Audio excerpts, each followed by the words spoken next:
आज गुलाम आजाद हो रहा है। ये 5 पेज का आरोप पत्र नहीं है, ये परिवारवाद का समापन सत्र चल रहा है। ये परिवारवाद का समापन सत्र इसलिए कह रहा हूं क्योंकि मुझे अपनी कही हुई 5 वर्ष के पहले जो बातें थी वही हूबहू याद आती है, और कई सारे नेता जो उस समय वहां पर थे मुझे ताने मारते थे, पर आज वही नेता बता रहे हैं कि कांग्रेस पार्टी अब पार्टी नहीं रही। महात्मा गांधी के जमाने में पार्टी हुआ करती थी परिवार की तरह, आज मात्र परिवार सिकुड़कर पार्टी बन चुका है, और 2.5 लोगों की यह पार्टी बन चुकी है। आज ये 2.5 लोग, क्योंकि हाफ टाइम है, पार्ट टाइम है, कुछ लोग 2 परमानेंट है, 1 पार्ट टाइमर है, बाकी जनता बहुत समझदार है, वो समझ गई है। और देखिए, ना नेता है, ना नीति है, ना नियत है, केवल सीडब्ल्यूसी है। और वो सीडब्ल्यूसी कांग्रेस वर्किंग कमेटी नहीं है, वो चाटुकारिता वाली कमेटी है। चाटुकारिता वाली कमेटी मतलब कि आज एआईसीसी का नाम मैं बदल कर जाता हूं, ऑल इंडिया कांग्रेस कमेटी नहीं, ऑल इंडिया चमचो वाली कमेटी। ऑल इंडिया चमचो वाली कमेटी। और आईएनसी का मतलब क्या है? आईएनसी मींस आई नीड कोटरी। कोटरी चाहिए मुझे। आप बताता हूं, 2-3 गंभीर विषय उठाए हैं। पूरे देश में लोकतंत्र को स्थापित करने का दावा ठोकने वाले राहुल गांधी, इमरजेंसी के पोते, अपनी पार्टी में इमरजेंसी लगाकर रखी है। कोई आवाज उठाता है तो बोलते तू गुलाम बनकर रहे, आजाद बनेगा तो पर काट लिए जाएंगे।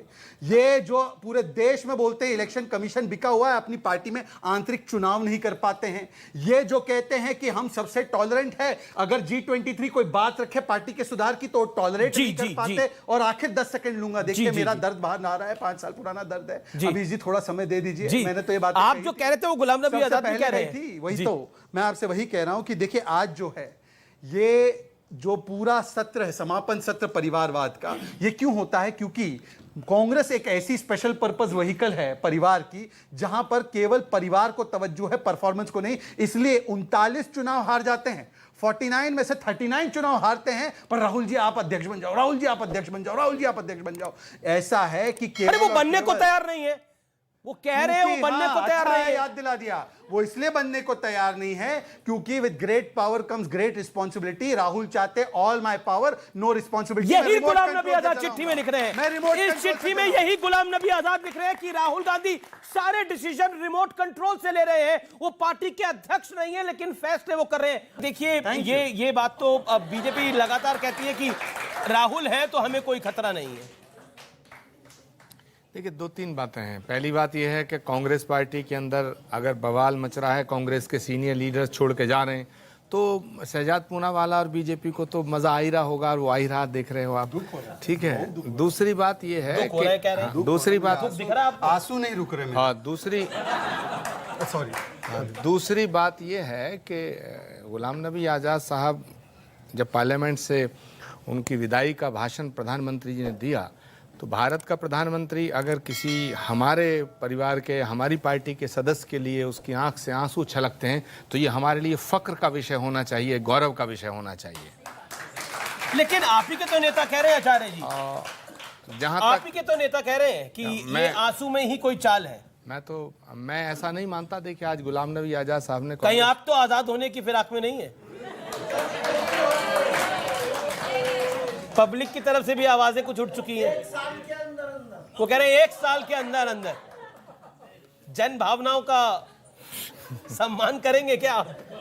गुलाम नबी आजाद साहब पे बहस है। जब मैं चिट्ठी लिखूंगा तो उस पर चिट्ठी मतलब लिखने वाले हैं। ये ब्रेकिंग न्यूज है, मतलब आप भी चिट्ठी लिखने वाले हैं। अभी मैंने ना चिट्ठी लिखी है, मैं बिल्कुल कांग्रेस पार्टी की विचारधारा के साथ खड़ा हूँ। आज देश को ज़रूरत है कांग्रेस मजबूत हो, और कांग्रेस को ज़रूरत थी गुलाम नबी आज़ाद जैसे सीनियर लोगों की। तो मैं कहना चाहता हूँ, आ लौट के आजा मेरे मीत, तुझे मेरे गीत बुलाते हैं।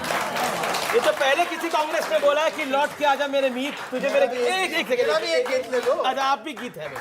देखिए मैं तो एक गीत गाऊंगा कि तुम इतना जो मुस्कुरा रहे हो, क्या गम है स्वामी जी जिसको छिपा रहे हो। राहुल गांधी ऐसे इंसान हैं, ऐसे नेता हैं कि जब 2019 में राहुल गांधी के नेतृत्व में चुनाव हुआ और चुनाव हारे, तो उन्होंने अपनी मर्जी से इस्तीफा दिया।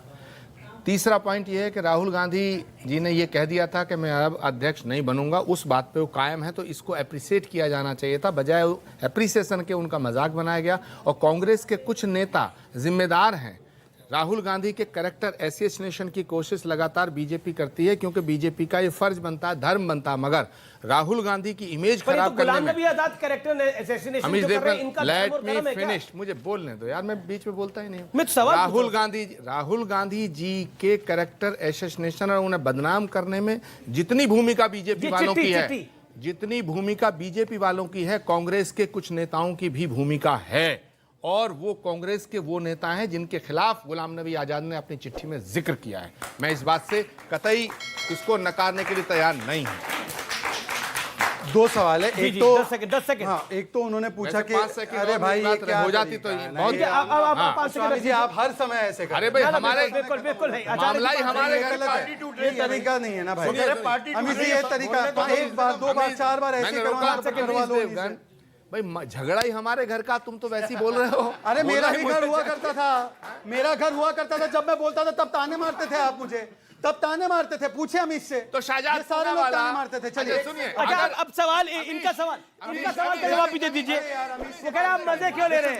5 सेकंड अमित दिस इज अगर शहजाद अवस्थी जी सुनो अच्छा बोलिए ना, अमित मैडम को पुराने घर का इतना दर्द है, तो वापिस आ जाओ, स्वागत है। वो कह रहे हैं आपका स्वागत है, आपको पुराने घर में स्वागत है।